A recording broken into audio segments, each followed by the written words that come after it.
Wilson Alexander from The Advocate. What's up, buddy? How we doing? Well, if anybody can tell that I'm sweating. I just got back from the gym, so that's how we're doing. If my face looks red, it's because I'm still sweating. You do look like you just went on a David Goggins type of run. I got to admit. If people don't know who Dave Goggins is, he's the big runner, whatever. Great book if you ever read it. Well, I'm glad you're here. We got a lot to discuss with you. Got a lot of questions. I do want to get to the article and the news that you broke earlier today. We'll get to that in just a minute. But since there's so many things that have happened since the last time we talked to you, I got to start off with Jimmy Lindsay, the new defensive line coach. Comes from South Carolina to LSU. Wilson, number one, are you a little bit shocked at that hire? And I was shocked. You broke this news about the $750,000 that he will make this year. I did not expect that when I heard the news just based off that resume. But nevertheless, LSU goes out and spends the money to get who they want. What do you think about Coach Lindsay being the next D-line coach at LSU? In terms of the levels of surprise, the contract was more surprising to me than the hire itself. Right. Jimmy Lindsay wasn't necessarily a name that came up, but LSU, to their credit, under Brian Kelly, has done a good job of keeping his assistant searches very tight-lipped. There wasn't a lot of chatter about John Jancic, for instance, just a few months ago before he got promoted. But he did check off a few boxes in that he has coached in the SEC, albeit for only 2 seasons, and he has recruited in the Southeast landscape for a very long time. Now, that was something that Brian Kelly, said was that they needed to have experience recruiting in the I thought he meant more in the SEC itself, but Jimmy Lindsay, have experience in the SEC footprint. Been all over the place, like Charlotte. He's spent a lot of time recruiting in Georgia. And if you noticed, maybe anybody when he was on Twitter posted a picture of his new, the LSU logo, basically confirming from his end that he'd been hired a few days ago. There was a lot of high school coaches from around the Southeast, particularly in the Carolinas where he's from, who were giving him props and that kind of thing. So he checks off that box to a degree, but he just hasn't proven it for very long at the SEC level. They got Xavier McLeod, and all of a sudden the guy's name is escaping me, but a junior college defensive lineman in this last class. So we'll see how it works out. The contract was more surprising to me because, like you said, he was set to earn just under $500,000 at South Carolina this past year. And so LSU gave him a significant pay bump from that, as well as paying $300,000 buyout that he was due to pay South Carolina. So that part was a little bit more surprising to me. He's going to earn up to $800,000 in year 2. Wilson, Lindsay has been under Matt House before, coached under him, knows what he wants to do. How much? Let me tell you what I feel about this hire to an extent. This feels a lot like Brian Kelly leaning on Matt House about what they want to do up front. It feels as if that Brian Kelly gets one of his guys that he knows that can coach the outside and John Jancic, while Coach House gets somebody that he knows that he trusts to coach the D-line. Do you feel that, or do you think that's what they're trying to go with on that up front, or am I missing the boat there?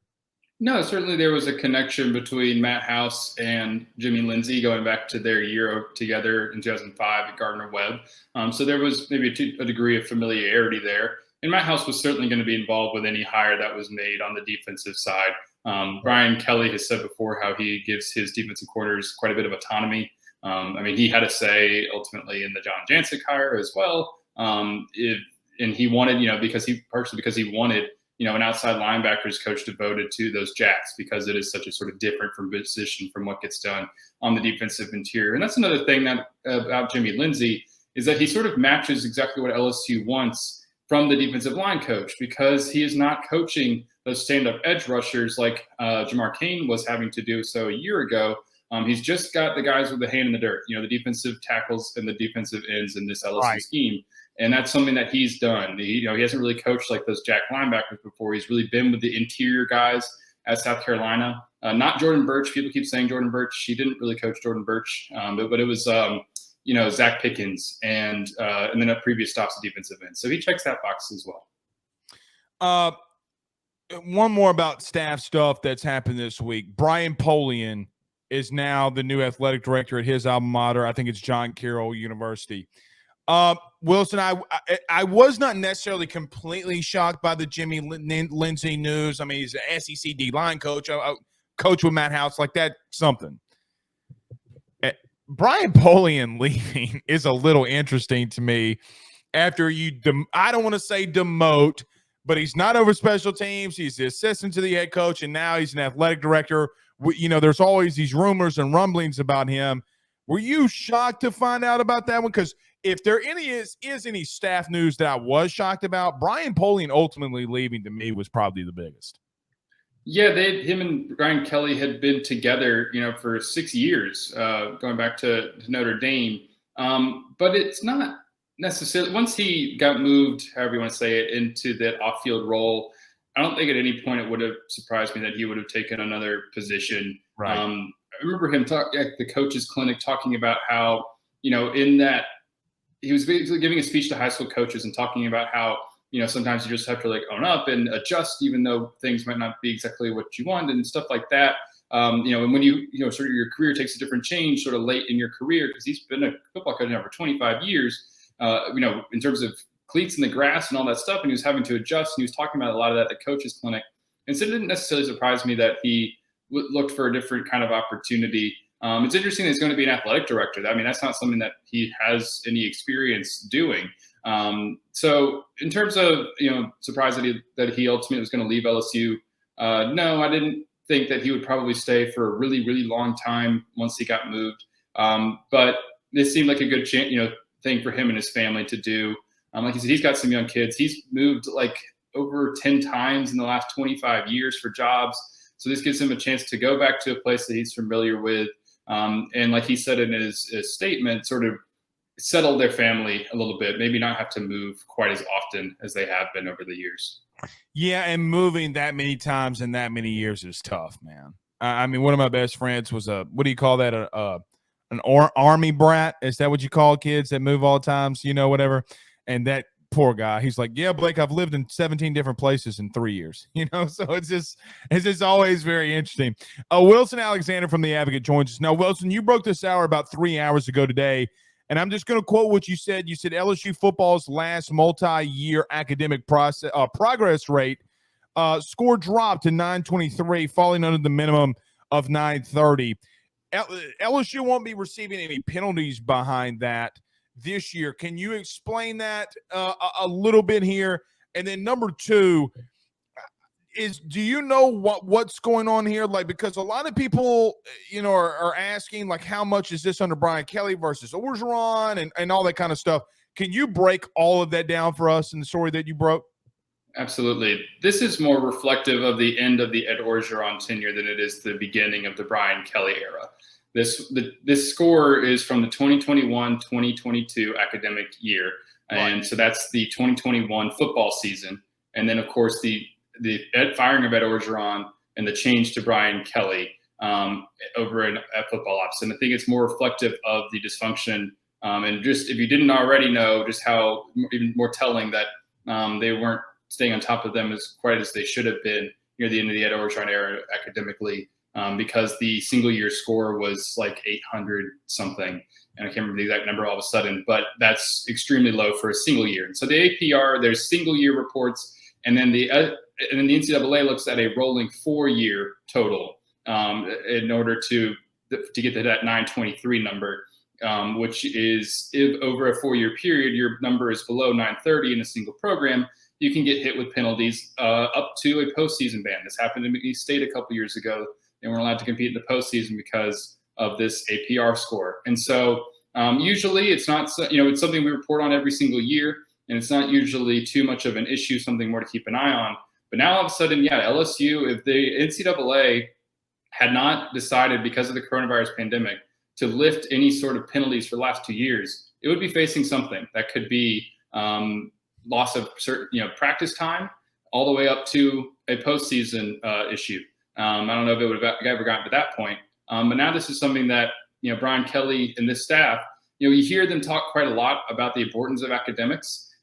This is, there were certain people on the team at the end of Ed Orgeron who were no longer on the team. Part of their reason was because of academic stuff that they've been trying to clean up. And so they're going to have to continue to do that. Half of that score in the single year was, oversaw by Brian Kelly. But this is more so the end of the Ed Orgeron era. And now it's something that Brian Kelly and they're going to have to really get back on track Because yes, if next year that score is under 930 again, that rolling 4-year score, then LSU is going to face a penalty of some kind as a result. Hypothetically speaking, look, I just don't see a scenario where Brian Kelly allows that to happen. Okay. But hypothetically, if teams have done, I'm assuming teams have had this happen before. Do you know what the normal rate of punishment is on that? Like, is there like a scholarship, visits? Like, what's the normal reaction to something like that? So it varies based on kind of your previous record with this, and there's multiple levels of punishment in terms of severity. There's a level 2, there's a level 1, and it all sort of falls into that. And so I don't have a specific enough answer, I think, for what would LSU be facing in that sort of hypothetical. But it can really, the two punishments that I've seen on the NCAA's website described are loss of practice time, that would get modified. And again, the biggest one is the postseason ban. Back in 2021, I believe it was, there were, or the 2020 season, I'm getting a couple of years ago, there was up to, I think, about 15 teams who had a postseason ban. And again, McNeese was one of those. Alabama A&M was another. Alabama State was another. And so there was nobody on the Power 5 level had that happen. But they would basically depend on LSU's sort of track record, and they would judge it off of the severity off of that. Because it's not like a multiple time offender, it would maybe not face something as severe as a postseason ban. But they also, again, have time to get that number back up. It's just the 4-year average has to be over 930, and they'll be okay. All right. Makes me feel a lot better about things, I got to admit. All right. Wilson Alexander joined us. Wilson, I don't believe Brian Kelly anymore. You want me to tell you why? He keeps telling me all the time, we're going to go through high school and recruiting. We want to be done with the portal. And by dog it, here comes Logan Diggs and potentially Trey Amos from ULL. Do you believe? I mean, look, okay, I'm joking with not believing him. I'm not calling him a liar. But Wilson, it seems like every time the portal opens, LSU is all up in it trying to get really good athletes. I mean, is he being for real? Do we need to call him out? I mean, not really. You get what I'm just playing here, but you get what I'm saying. Because now LSU is going back into the portal to get potentially a running back and a DB from UL. No, I don't think that if they're still doing that to a large extent in 2026, overhauling through the portal like they are, then yeah, it would not have gone to what Brian Kelly said would not have ended up being true. But I do think that is what he genuinely believes, is that he wants to build the majority of this roster through high school recruiting. They don't want to be relying on the transfer portal year after year after year. Now, this is also college football in 2023. There are going to be times still that they dip into the portal. But in like you're seeing right here, it's going after a running back here, a DB there. Obviously, earlier this year, because the roster is still not in great shape at certain spots, they ended up having to pull double digits out of the portal. But that's not something that they want to do in future years. Once they get this roster to a point where the depth is much better, where they've had 3, 4, even 5 recruiting cycles to build that thing up, I would not, unless there is sort of a mass exodus that they have to address or something like that, expect them to do that sort of widespread overhaul through the portal every single year and go after a player here, a player there to try to fill a need or maybe upgrade if there's somebody who they really like. Philosophically, I do believe that is what he believes and thinks, is that they don't want to go through the portal every single year to the point where they're overloading corner, completely new other than LaTerrence Welch. So it's just, I think, a product of where they are in their program right now is they're still not super deep. And there's some guys out there who might be upgrades and make them better. So why not go look at them? If 1,000-yard back from the line of scrimmage comes up in the portal, you might want to take a look at him. I think Brian Kelly will. All right, Wilson, last one for you, buddy. So the news came out about the playoff. Okay, the expanded playoff in 2024. I love, as an example, the first round being on home campuses. If LSU were to get into this 12-team playoff and they got to go up to South Bend, or they got to go to Ohio State, or they got to go back out to LA, or wherever they got to go. That is really a massive deal. But Wilson, are we really going to play college football semifinals on a Thursday and Friday? Maybe I don't like that. I guess. What do you think about this scheduling and the NFL, or it's not the NFL, but it's close to it. But the playoffs, and how significant do you think all this news coming out? I mean, it makes it more real now that you have actual dates that this is really happening. Yeah, this is definitely happening. And there was, Ross Dellinger from Sports Illustrated, one of my predecessors here at The Advocate. I'm sure a lot of people around here know Ross, who followed LSU for a long time. He did such a good job with all that. He's done a lot of reporting on the way this is all unfolding. So I recommend people go kind of read Ross's stuff to better understand how the NFL has influenced this, because college football is not trying to go up straight up against the NFL, which is, the cash giant that it is, America's #1 sport. And so that's why we're getting quarterfinals on Tuesdays and Wednesdays and semifinals on Thursdays and Fridays, because the college football playoff doesn't want to go head to head with the NFL on some of those weekends games. So it is kind of weird that it's not going to be, college football Saturday for a playoff.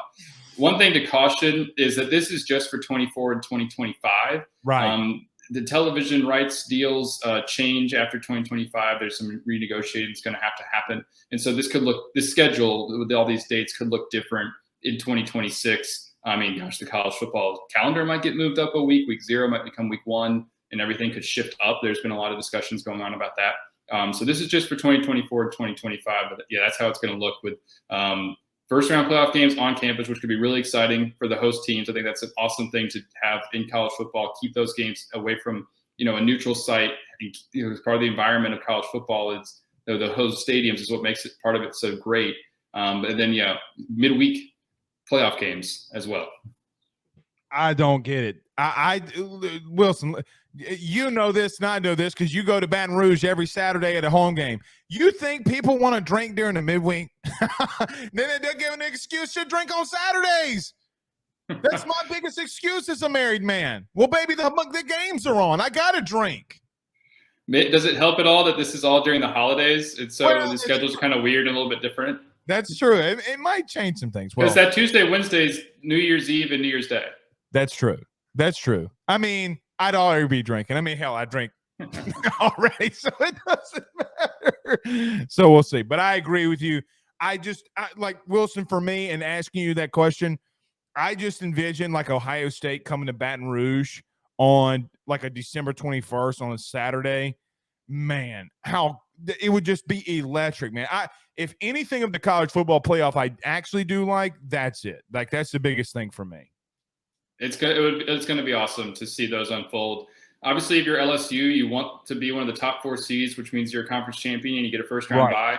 But to experience that would also be, I think, something that people would really remember, especially if it was a good game for a long time, to be one of those first teams that hosted a playoff game. I think it's going to be a special thing to see in college football, because the atmosphere, like you said, with so much on the line in your stadium, is going to be really special. And I think it's sort of a nice consolation for the regular season being lessened in magnitude to a degree, which is something that I have mixed feelings about personally as a college football fan. But to at least have those first round games on campus salvages that in a way for me.